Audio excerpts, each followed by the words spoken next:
Well, he's described as perhaps the least understood political leader of modern times. I'm talking about Ed Miliband, leader of the Labour Party, elected last year.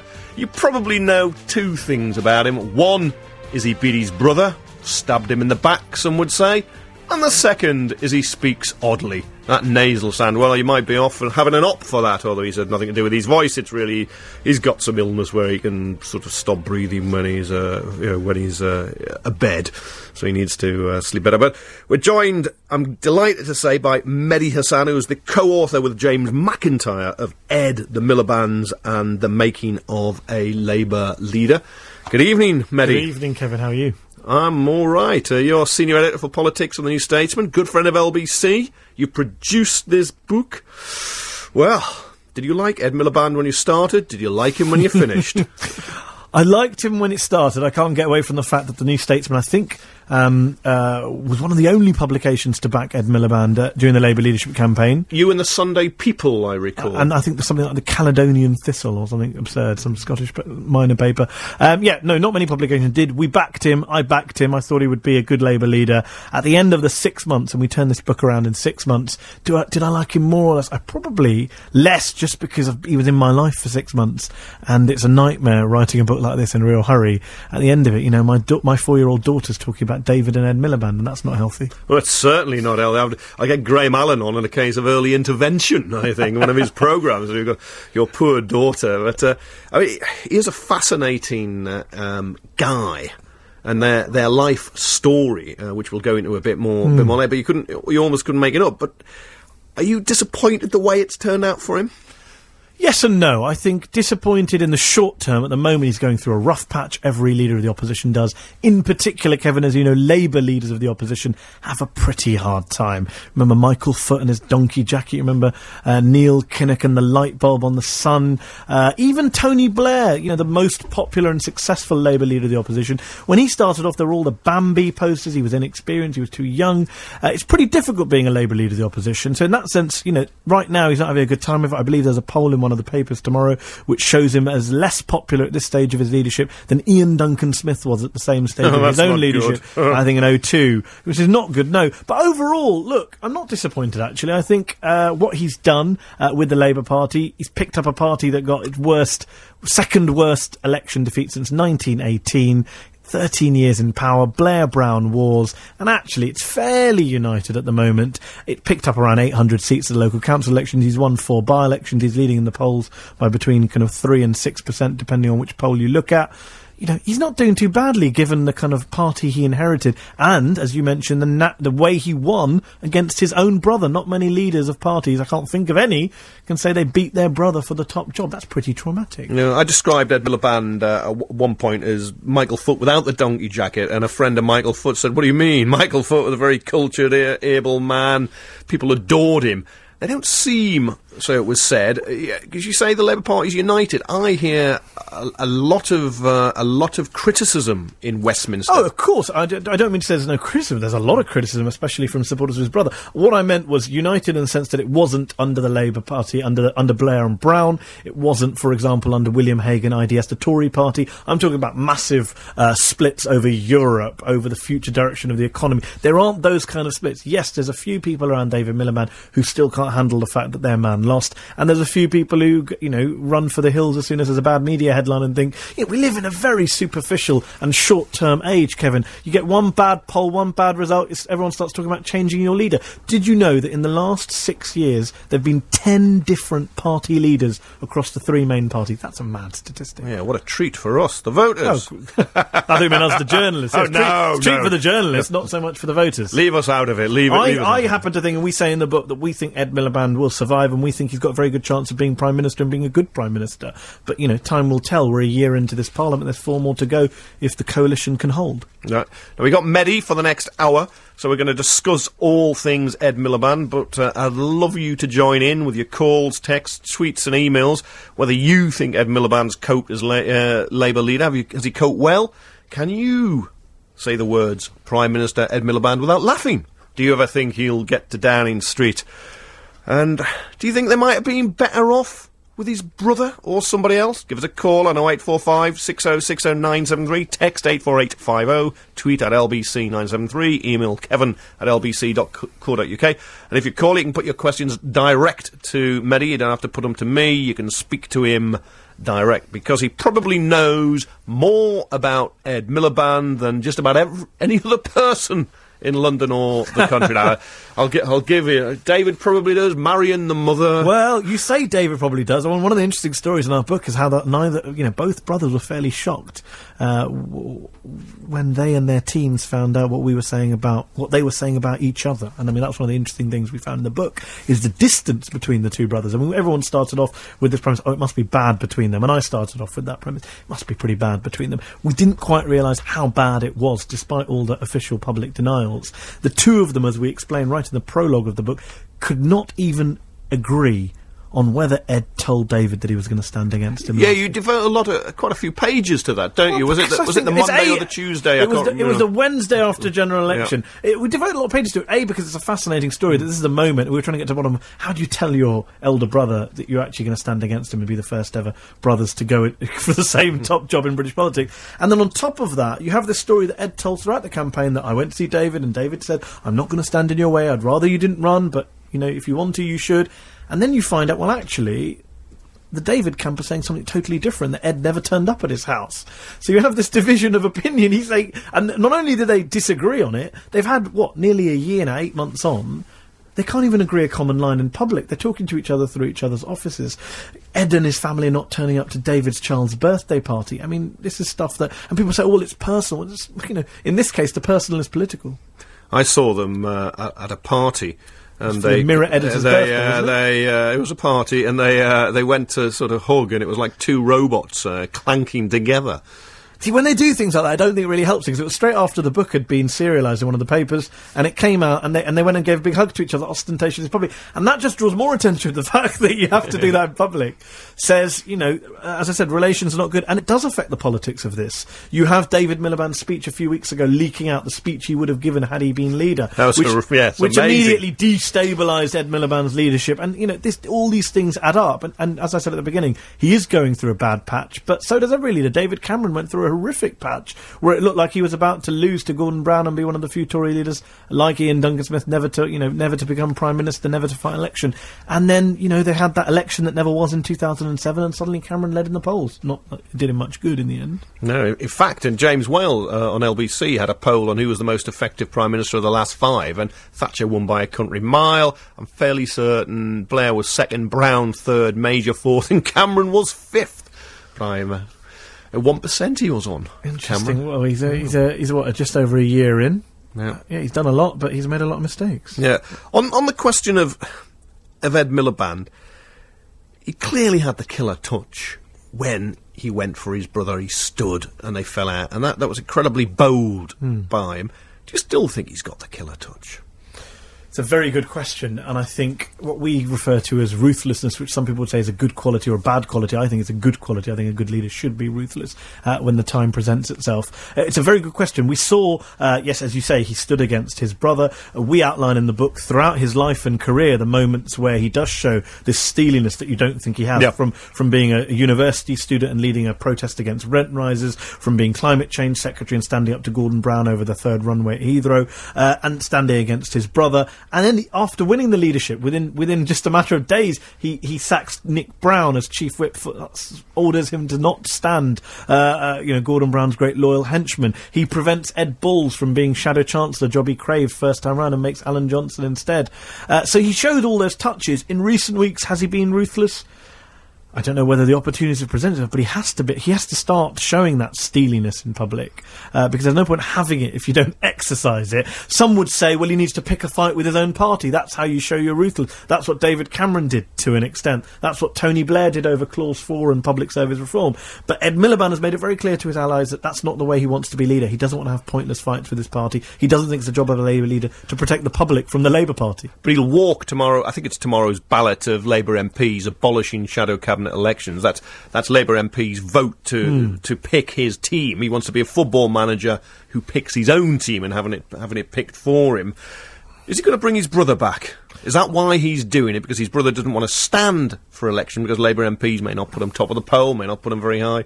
Is this a little cunning wheeze by Ed Miliband? I think there's a variety of reasons. I think one of the reasons is he needs to do something to show I'm a reformer, I'm a moderniser. This should have been done a long time ago, Kevin. Tony Blair never did it, and he ended up going into power with Gavin Strang and Michael Meacher and others in his shadow cabinet. Then he then had to promptly demote. He then had to promptly demote once he became Prime Minister. Actually, he never put...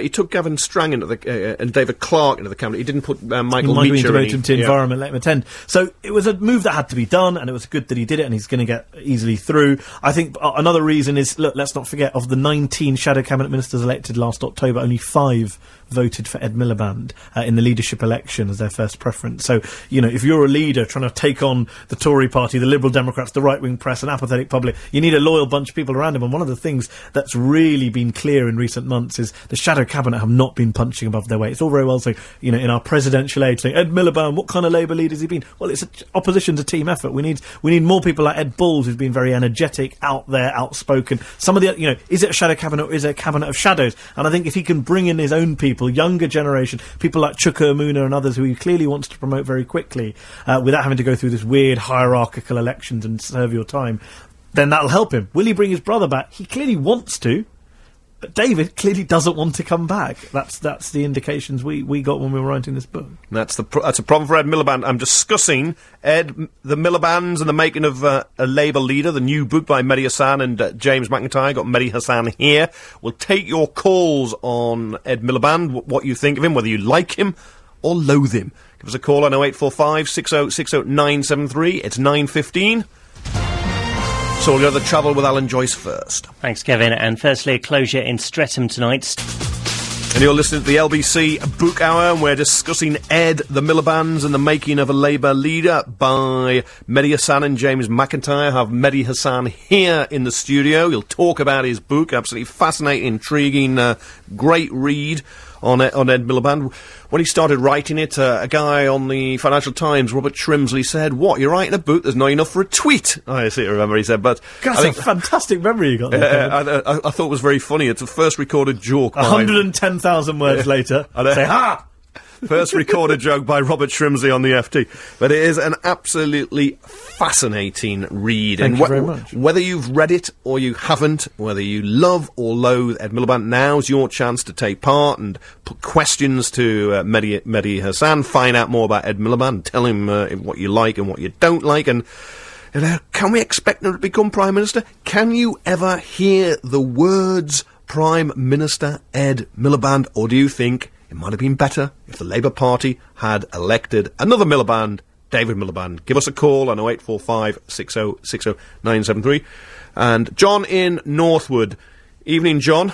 Hello, Kevin. Hello, Mehdi. I want to ask, has Ed Miliband, made a mistake distancing himself so publicly from the unions with this the strike that took place last week? Mehdi? It's a very good question, John, and I think it's a very, very tricky one for Ed Miliband, because on the one hand, look, personally, John, I back the strikes. I think they had every right to go on strike. But I'm not the leader of the Labour Party. I'm not a man who wants to be Prime Minister and reach out beyond my base. So I sympathise with him in the position he was in. On the one hand, he clearly agrees with the arguments put forward by the unions about the injustice of the reforms to public sector pensions. On the other hand, you know, he can't be seen to be joining every protest, strike and march going, because he's not a student union leader anymore. He was once. That's interesting, because, it's so polar opposite of the position he took with the student protesters, where he actually appeared at one of the demos last year. And now... But actually, he said he wanted to appear, but he was busy. But yes, I take your point. I think, look, the real issue for him is whether he agrees with the strikes or not. The problem he had last week was he wasn't able to articulate a position that resonated with the public. He wasn't able to actually spell out his nuanced, compromised position. Instead, we had that weird, looped BBC interview, pool interview that appeared on the BBC website and then went viral, where he repeated his position, attacking the government and saying the strikes were wrong in a kind of word for word 5 times the same answer. And that's the problem. He really needs to get, messaging is key in this environment we live in now, this 24/7 news channel dominated age. And if he can't get his message across, then it doesn't matter what his message is, frankly. John, do you think Ed Miliband made a mistake, or was he right? Personally, I think he made a mistake. I'm looking for some leadership from the leader of the opposition. He does appear to be doing well at PMQs, at Prime Minister's questions. I mean, sometimes he is getting the better of Cameron on things like detail, and that's something where he's doing well. But, I mean, we have come across opposition leaders. William Hague was notably good at the dispatch box. You got one extra seat, yeah. But it takes more than that, actually, to get elected. He's actually, for Labour to have a really good chance, he's partly reliant on the current coalition becoming really unpopular. That may happen at the moment, but I think as a potential voter, I need to see more leadership from him, and I still don't really know what he stands for. John, to be fair to Ed Miliband, he did turn up to the TUC march in March at Hyde Park and spoke. I saw him speak there. He got a lot of flack from the right-wing press and from the government ministers over doing that. So I did, it's not like he runs away from these things. He happened to make a decision that you and I may disagree with, but I think it's a bit unfair to say, oh, he's triangulate, he's gone to the right, he's abandoned. He's led some very, very, as you say, in the Commons, some very, very severe criticism of the coalition over its changes to public sector pensions and welfare reforms, etc. Well, I hope so, because my worry is that if he's too sort of in fear of, shall we call it the Daily Mail Brigade, then, that really is a position that I think a Labour leader... It's a difference between sort of being painted as some sort of rabid lefty socialist and at the same time taking a reasonable stance. I think the unions have a case, and I just would like to see more clarity from Ed Miliband at the moment, but I will watch with interest. OK, John, thanks very much for your call. Mehdi, he's chickened out again to the Durham Miners Gala on Saturday. It's all brass bands and banners. He said he'd speak, then he found out Bob Crow, the RMT leader, was on the platform, so he said, well, I'm not going. Surely, there seems to be a lack of consistency here. There's certainly a lack of consistency. I think there's another issue is that they have not quite, the team Ed, him and his advisor, have not quite nailed down what relationship they want to have with the trade union movement. He, of course, has a great burden to carry in the sense that he is seen as in the pocket of the unions, which is the kind of right-wing accusation, because he won the trade union section of the Labour Party. College didn't win the members section or the MP section, which his brother David did. Without the support of union members, he would not be leader of the Labour Party. So in a sense, he's now going further in the other direction than perhaps his brother would have done had he been leader, because he's got to show the right, the Daily Mail, swing voters, etc., that I'm not being controlled by the unions, I'm not in hock to them. 9 out of every £10 the Labour Party raises comes from the trade union movement. He has a real perception issue on that, and that leads to these kind of decisions where he turns up at the TUC but he won't whack the strikes, he might go to the Durham Miners Gala, etc. And part of the whole project of refounding Labour, which is this project he's got with Peter Hain of, reforming the Labour Party, is about dealing with these age-old links with the trade unions. Labour Party was created out of the trade union movement 100 years ago. OK, Shahid in Hemel Hempstead, good evening, you're through to Mehdi. Yeah, hi guys. I've got a couple of points before I get to my questions. I am frustrated at the expectations put on Ed Miliband, because when I think about the bigger picture, which leader of the opposition has ever put the governing party that's just won the general election onto the ropes? I do wonder if... Michael Foot did, actually, in 79 and... in 1981. Kind of forgotten really? Now, but he did. But then crashed and burned. after the Falklands. I do wonder if David Cameron was leader of the opposition in 1997, would he have done much better than William Hague? And I've heard from commentators, because it was before my time, that Margaret Thatcher, throughout the years of opposition in 75 to 79, went down like a bomb. But because Labour self-destructed towards the end of that parliament, that is how they won.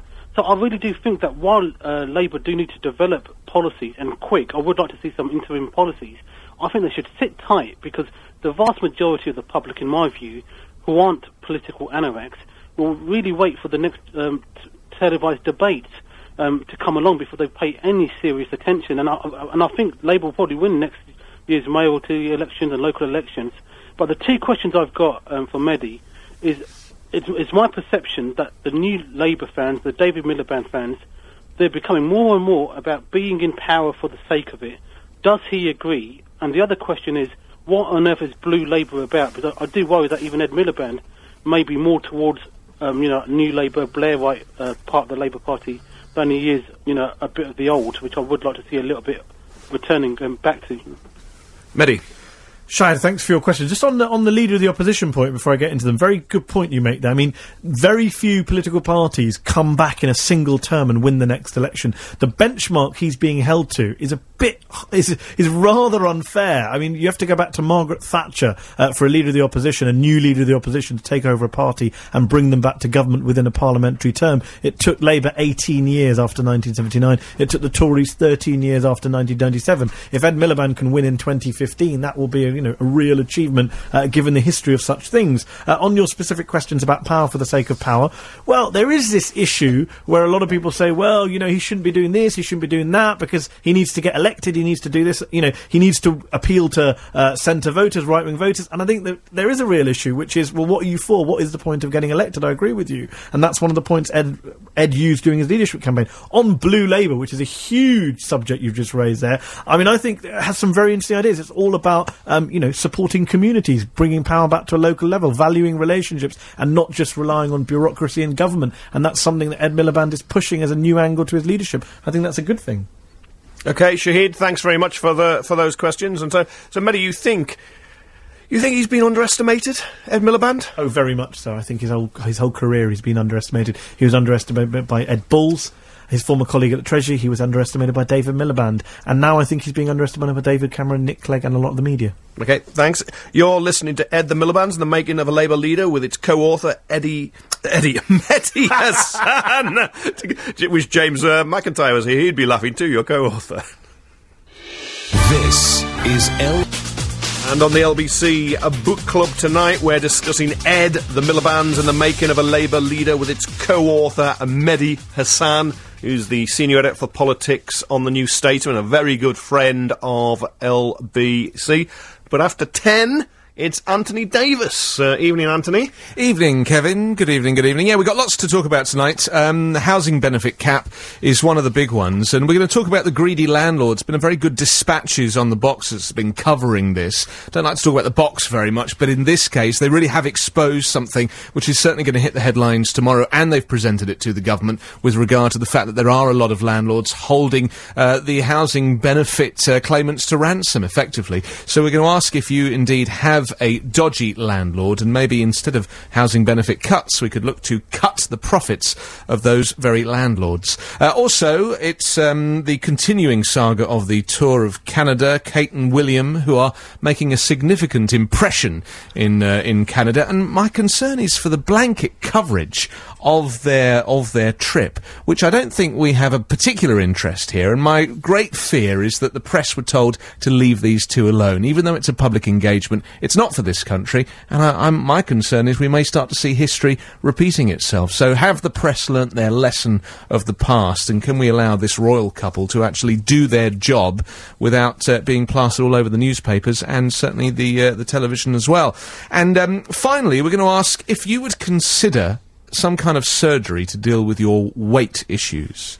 As apparently there's a story about a gastric band operation that went wrong as some poor woman's stomach exploded. And we talk about the risks of surgery, but, what lengths would you go to deal with your eating habit? Could you just not eat as opposed to put yourself under the knife? I think it's very old-fashioned, not eating and exercise to lose weight now. You've got to have some surgical procedure. Isn't that the new way to do it? At the very least, you should have a nip and a tuck somewhere, or certainly a gastric band. So, yeah, you're right. So we're going to ask what the temperature is out there for surgery versus going on a diet. Yeah, I just couldn't imagine having surgery and something fitted. I'm against it. I mean, I'll take the odd aspirin. I break a leg or something, but some other people just seem to think it's part of the service, isn't it? That's what you do. You put on loads of weight, you get really fat, and then somebody reroutes your intestine for you, so you don't have to eat so much anymore.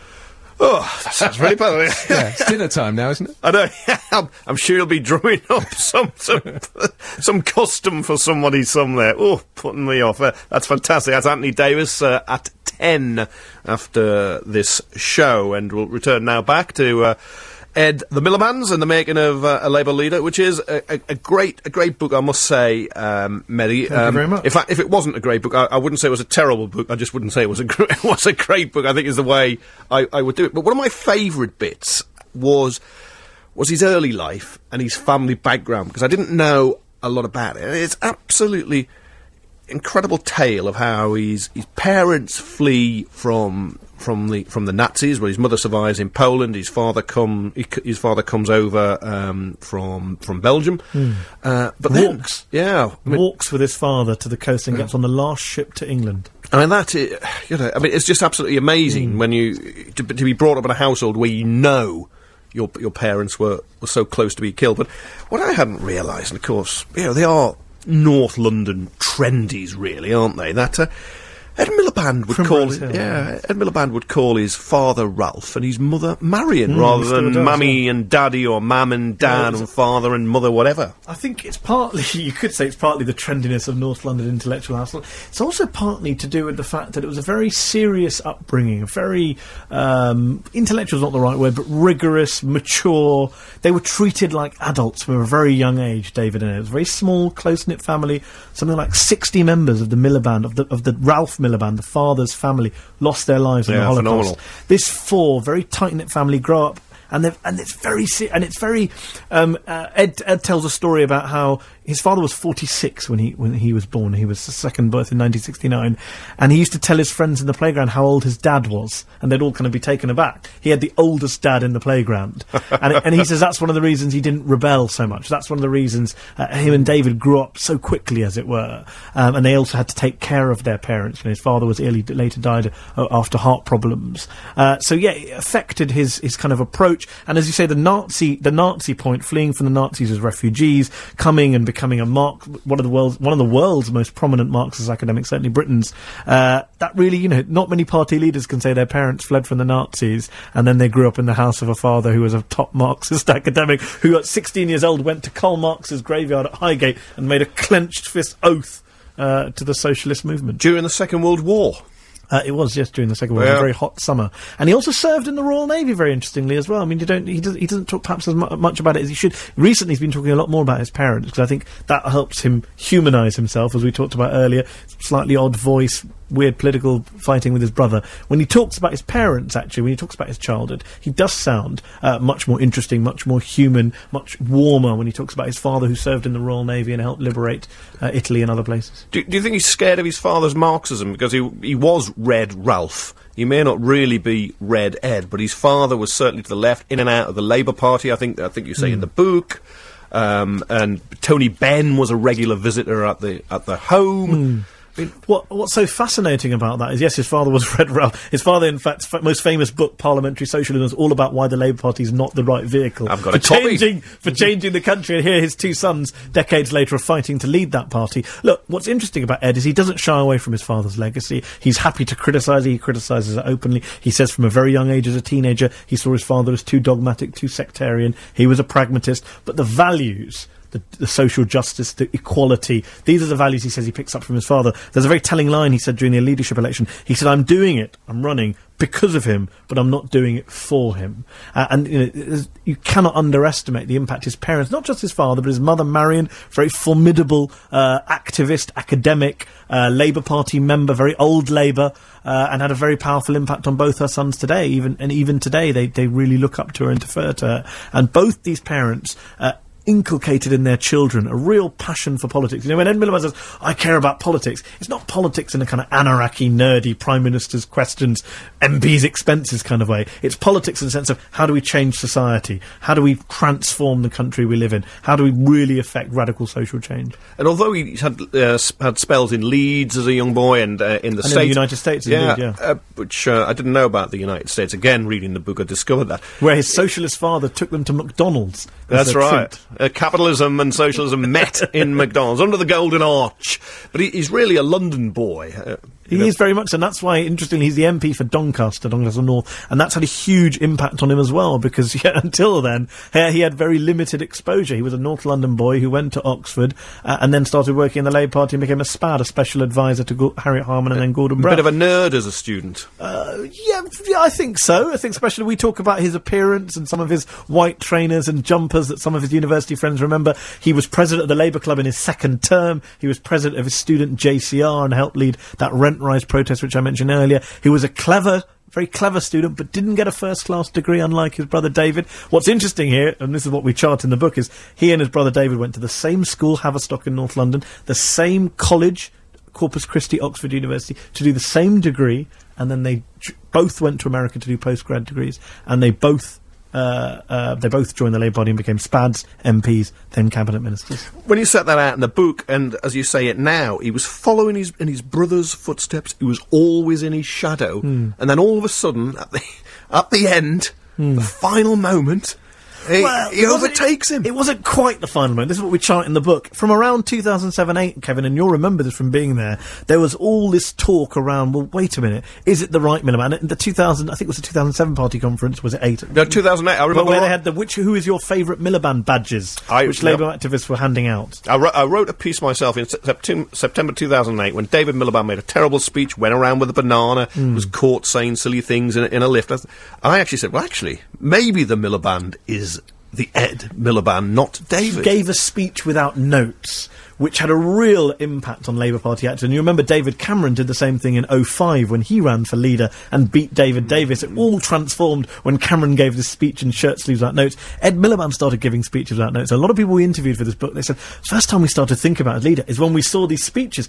And it's funny because we all talk about his strange voice, but actually when he's not standing at a lectern or doing PMQs or doing a press conference, he's actually a very good speaker, very passionate and natural and very good at working a crowd. Is he falling at the Neil Kinnock trap, that when Neil Kinnock was himself, he wasn't a half-bad politician and could be quite appealing?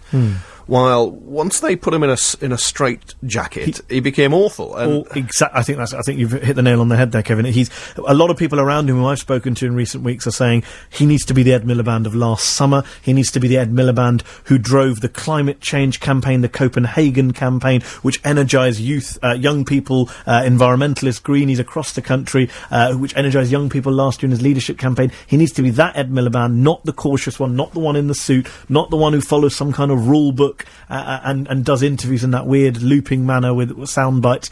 He needs to kind of be himself. And there's a line you may remember in The West Wing, the TV show The West Wing, President Bartlett. There's a moment where his chief of staff says to him, your staff, they want you to get out there, and we need a plan. And he says, what's the plan? And his chief of staff writes down, let Bartlett be Bartlett. It's one of those classic TV lines, Aaron Sorkin.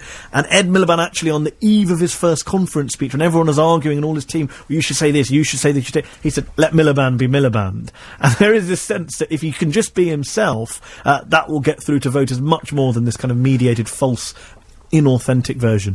There's page after page after page of notes here, and you can clearly see you've spoken to a lot of people. 120 interviewees, Kevin. Yeah. You spoke to Ed Miliband, I think you got 2 interviews? We did, yes.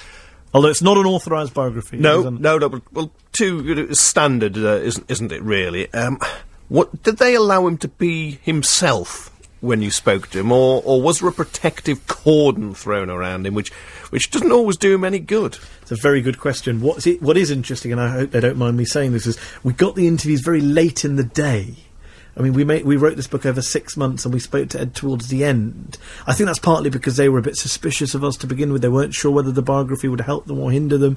But I think, there was this sense that, well, it came very late in the day, and I don't think that probably helped them that much. It might have been better to give us a bit more access earlier on, because, look, if the only thing people know about you, as you said at the start, is that you have a funny voice and you stabbed your brother in the back or was at the front, then really you should be getting out there and telling people other things about yourself. One of the things we explore in the book is there's no single image. We live in a televisual age. It's all driven by our images. There's no single image of Ed Miliband, positive image, that I can think of, I don't know if you can, Kevin, right now, that sums him up, that defines him, identifies him. Most people shut their eyes and they think, if they do think at all about Ed Miliband, is him hugging his brother on the stage in Manchester having just beaten him. And it's all very well him doing interviews saying, well, I'm not going to hug a hoodie or a husky as David Cameron did. But in a sense, it helped David Cameron. We may laugh at it, and that you and I, cynical hacks, may go, oh, what kind of greenie is he? And clearly he's not leading the greenest government as he claimed he would. But those images were all part of the new Tory party. There was David Cameron in the snow with the dogs, and where is the equivalent for Ed Miliband? He needs an image. It's interesting. I cannot think of an image. If you ask people what does Ed Miliband look like, an image, they probably just think an awkward-looking guy, a bit giggy. Yeah, and that's the problem. And without wanting to turn him into something that he's not, as we just talked about authenticity, there's got to be some kind of set-piece events or issues in which we can start identifying. He's talking about the squeeze middle, which I think is a good thing, and I think a lot of listeners at home will identify with that phrase, but he needs much more to flesh it out into reality, so it's not just an anarchy, wonky Westminster term.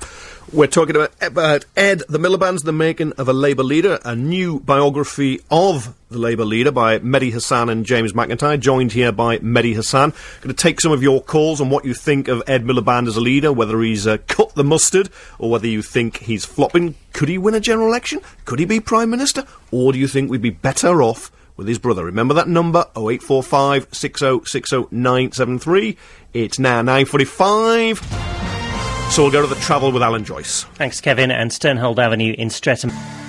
You're listening to the LBC Book Hour. I'm Kevin Maguire. I'm joined by Mehdi Hasan, who is the co-author with James McIntyre of Ed the Miliband's and the Making of a Labour Leader, which is a book, of course, about Ed Miliband.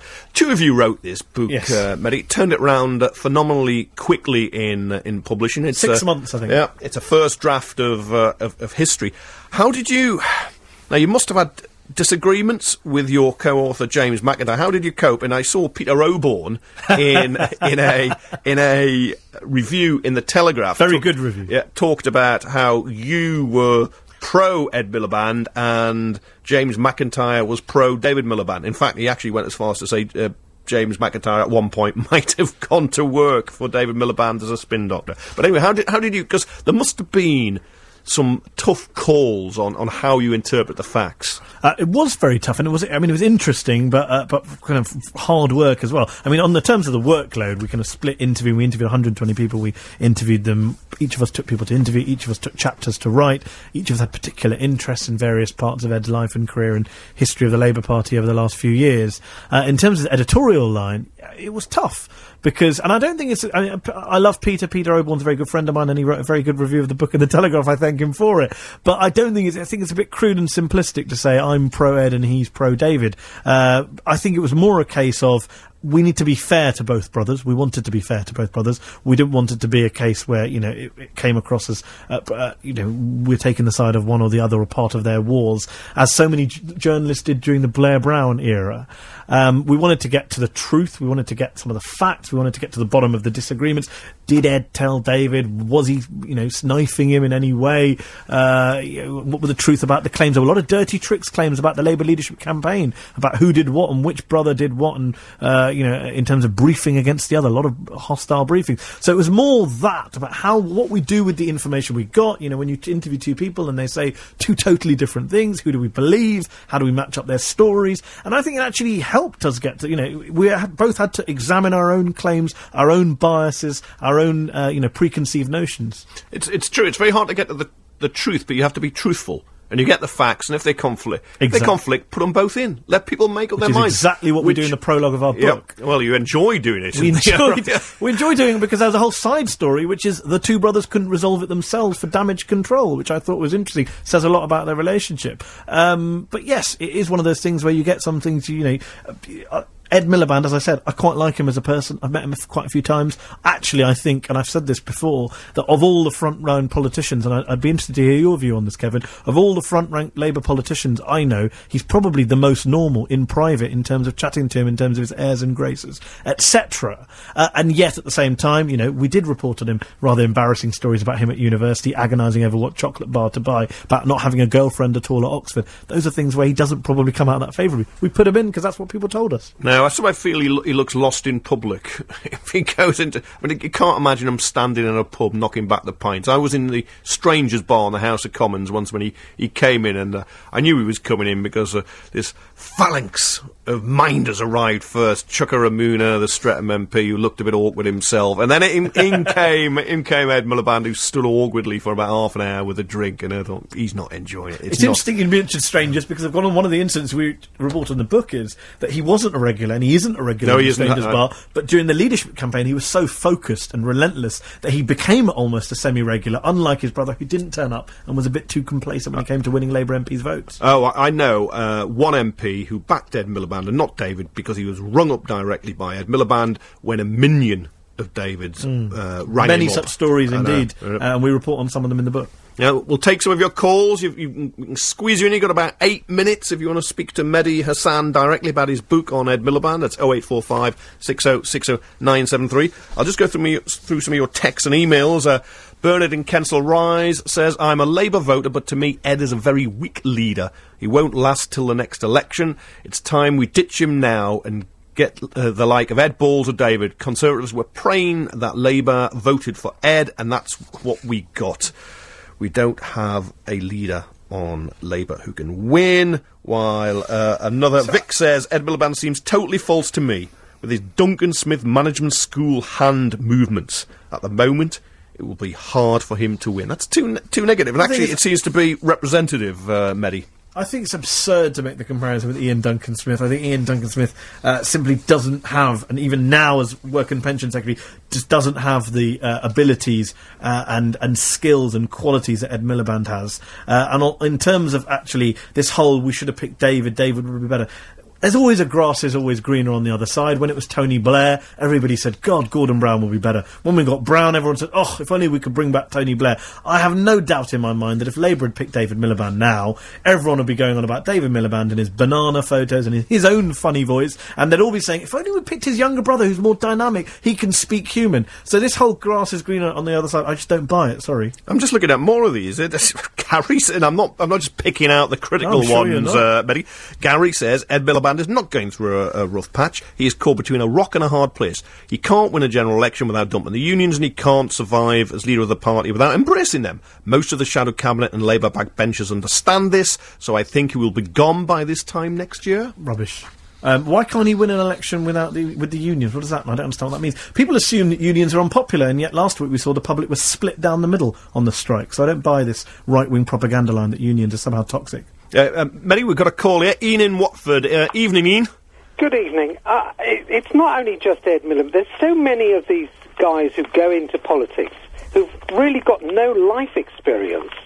And I think that's what the general public looks at them and said they're professional politicians with no life experience, no real understanding of what it's like to try and earn a living, and to try and they've read the textbooks, and in all honesty, they all ought to know by now that most of the textbooks on economics are not right, because if they were right, they wouldn't have made a mess of everything.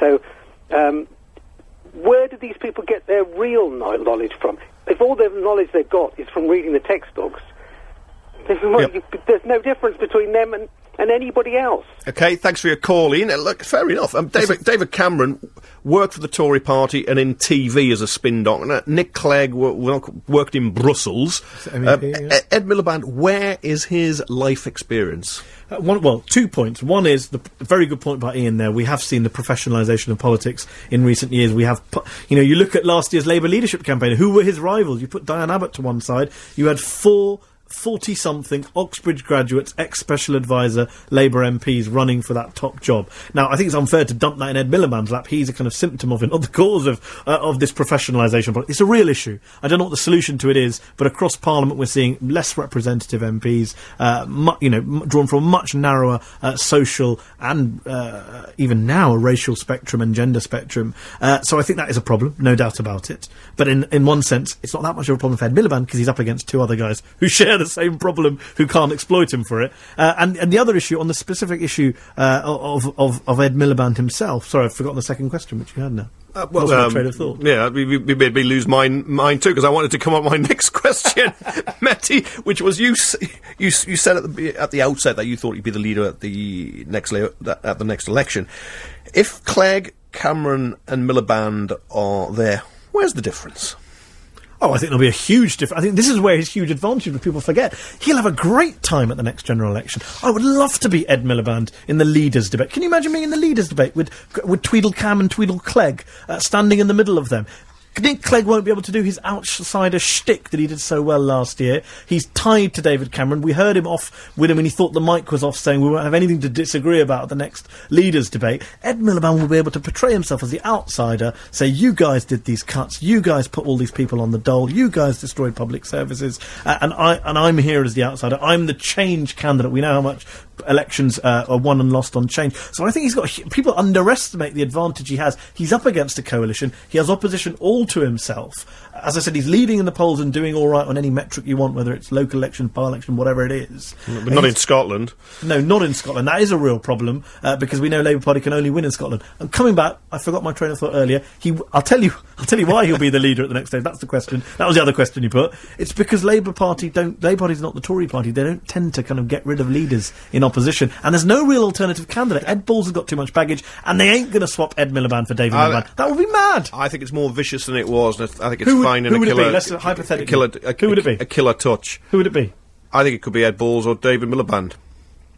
I'll put a sportsman's bet on it, Kevin, that that the Labour leader in 2015 will not be Ed Balls or David Miliband. And we'll come back on LBC in 2015. No. And well have this conversation. I don't bet anymore, Nor do I. except on horses. No, Muslim. But I personally think Labour should give him a chance and shouldn't. Agreed. I personally think that. But if they get to 2013 and he's not doing... No, I agree with that. Well, then you say, well, thanks very much. But I don't buy the premise he won't be doing well. Well, I'd try and persuade Yvette Cooper, but I argue that from right from the beginning, that she should be the Labour leader, but she wouldn't stand. And, of course, she is Mrs. Ed Balls, which I suspect... Can you imagine the level of hostility she'd get from the press for being Mrs. Ed Balls, for being a woman, etc., etc.? Well, we'll see. Well, that was it in the book hour. We've been discussing Ed the Milibands and the Making of a Labour Leader by Mehdi Hasan, who is with me here, and he's co-author James McIntyre, who isn't. It's available in all good bookshops. I think it's $17.99. Biteback Publishing. It's been a joy to be with you this evening. Ian Dale is back tomorrow, and coming up after the news is Anthony Davis as LBC 97.3. Some joker's drawn in the dirt on the van.